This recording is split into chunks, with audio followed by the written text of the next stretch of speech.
बिस्मिल्लाह अर्रहमान अर्रहीम। मेरे प्यारे दोस्तों, अस्सलाम अलैकुम व रहमतुल्लाह व बरकातुहू।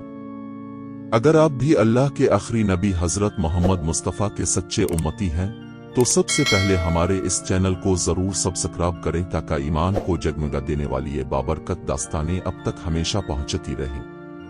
आइए आज हम आपको वक्त के दरीचों से गुजार कर मदीने की गलियों में ले चलते हैं, जहां एक नूरानी घराने में वो बच्चा पैदा हुआ जिसे पूरी कायनात सैयद अल-शुहदा के लक़ब से जानती। कहानी का आगाज इस वक्त से होता है जब नबी करीम की चची हजरत अब्बास की अहलिया हजरत अलिफाम अल-फज़ल ने एक अजीब ख्वाब देखा। उन्होंने ख्वाब में देखा कि रसूल अल्लाह के बदन अथर से गोश्त का एक टुकड़ा जुदा होकर उनकी झोली में आ गिरा।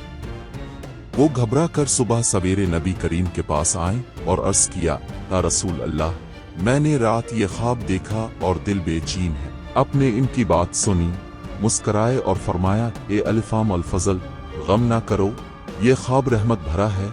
अल्लाह जल्द ही मेरी बेटी फातिमा के यहाँ एक बेटे को पैदा करेगा जो तुम्हारी परवरिश में आएगा। ये सुनकर उनका दिल मुतमईन हुआ और एक नूरानी मसरत उनके दिल में उतर गई। वक्त गुजरा, मौसम बदला और फिर 5 शाबान 4 हिजरी की वो पुरनूर घड़ी आई जब हजरत फातिमा के घर एक मासूम शहजादा पैदा हुआ। घर में खुशी की लहर दौड़ गई। नाना जान को जब खबर मिली तो अब तेज कदमों से बेटी के घर पहुंचे।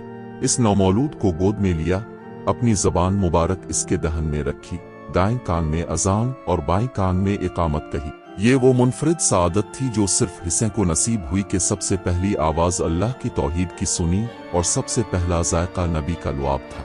अपने उनका नाम हुसैन रखा और उनके बड़े भाई का नाम हसन पहले ही रखा जा चुका था। यूं मदीने में 2 नन्हे फूल खिल उठे जिन्हें देखकर नबी का चेहरा खुल उठता। इमाम हसन चाल ढाल में नाना जैसे लगते और इमाम हुसैन चेहरे मोहरे में बिल्कुल नबी के अक्स नजर आते। यहाँ तक कि सहाबा कहा करते कि जब हुसैन को देखते हैं तो गोया रसूल अल्लाह को देखते। रसूल अल्लाह दोनों नवासों से बेइंतहा मोहब्बत फरमाते। जब कभी बाहर तशरीफ ले जाते तो एक कंधे पर हसन और दूसरे पर हुसैन को बिठा लेते और फरमाते, या अल्लाह, मैं इन दोनों से मोहब्बत करता हूँ, ताब भी उनसे मोहब्बत कर, और जो उनसे मोहब्बत करे ताब भी इससे मोहब्बत फरमा। सहाबा ये देखकर हैरान रह जाते कि ये मोहब्बत आम बच्चों की मोहब्बत नहीं बल्कि एक खास मकाम की निशानी है। एक दिन का वाकया है कि रसूल अल्लाह मस्जिद में नमाज पढ़ा रहे थे। सहाबा किराम सफों में खड़े थे कि अचानक हुसैन खेलते खेलते नबी की पुश्त मुबारक पर सजदे के दौरान चढ़ गए। अपने जल्दी से सर न उठाया बल्कि सजदा तवील कर दिया। यहाँ तक कि सहाबा ने सोचा शायद वही नाजिल हो रही है। नमाज के बाद पूछा गया तो आपने फरमाया, मेरे नवासे मेरी पुश्त पर खेल रहे थे, मुझे अच्छा ना लगा कि जल्दी सर उठाऊं और उनका दिल दुखे। किया उम्मत के लिए इससे बढ़कर शफकत की मिसाल मिल सकती है। एक दिन का मंजर ये भी है कि रसूल अल्लाह अपने हुजरे में बैठे थे और हुसैन आकर आपके कंधे पर बैठ गए। आपने उनके पैरों को पकड़कर यूं ऊपर किया कि हुसैन खुशी से हंसने लगे।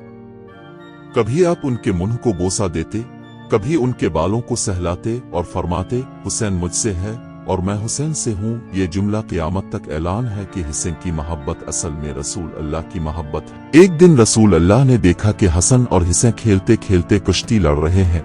हजरत अली करीब खड़े थे। आप दोनों को देखकर मुस्कुराए और हुसैन का हाथ पकड़कर कहा, आओ मेरे शेर, अली के साथ कुश्ती लड़ो। अली ने हल्का सा झुककर कुश्ती की और हुसैन को अपनी पुश्त पर सवार कर दिया।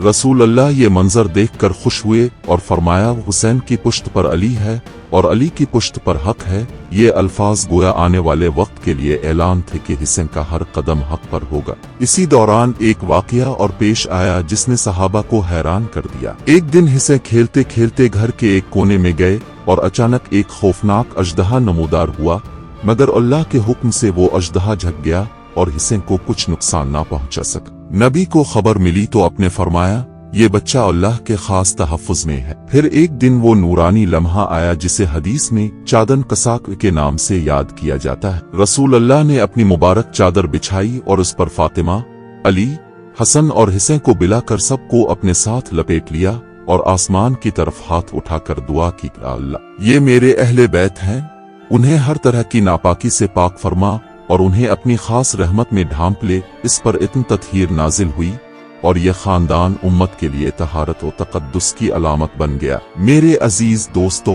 یہ سب واقعات محض کہانیاں نہیں بلکہ ایمان کو تازہ کر دینے والے سبق ہیں۔ نبی کی محبت کا مرکز یہ ننھے بچے تھے اور ان کے ذریعے امت کو بتایا گیا کہ دین اور حق کی حفاظت انہی ہستیوں کے ذریعے ہوگی۔ آج جب ہم حصے کا ذکر کرتے ہیں تو دراصل نبی کی محبت کا اعلان کرتے ہیں، اور اگر ہم نبی کے امتی ہیں تو ان کے نواسوں سے محبت بھی لازمی ہے۔